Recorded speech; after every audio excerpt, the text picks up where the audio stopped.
কখনো চক পেন সেভাবে ইউজ করা হয়নি, কিন্তু আমার সত্যি এত ভালো লাগছে, আমার নিজস্ব ওপিনিয়ন থেকে বলছি তোমরাও একবার ইউজ করে দেখতে পারো। আশা করি তোমাদের ভালো লাগবে, কারণ চক পেনটা না ভীষণ দারুণ একটা ম্যাট ফিনিশ দেয়, যে কোনো জিনিস দেখতে আলাদাই সুন্দর লাগে। তো এখানে দেখতে পাচ্ছ আমি মাঝখানটা ফ্লাওয়ারের মাঝে যে জায়গাটা সেগুলো ব্ল্যাক কালার দিয়ে ফিল করে নিয়েছি।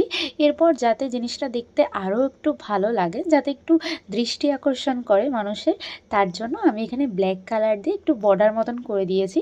আর বর্ডারগুলো এরকমভাবে করেছি যাতে ফুলের কিছুটা বাইরেও আছে, কিছুটা ভিতরেও আছে, বেশ একটু অন্য স্টাইলে রাখার চেষ্টা করেছি। আর জানো তো, এর আগে আমি অনেক কাচের বোতলের ওপর কাজ করেছি, তবে সেগুলো তোমাদের সাথে শেয়ার করা হয়নি।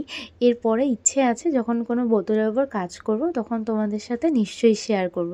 কিন্তু জলের বোতলের ওপর আমি এই প্রথমবার কাজ করলাম, বেশ একটা অন্যরকম লাগছে, কারণ আমার যে কোনো নতুন নতুন ধরনের কাজ করতে খুব ভালো লাগে।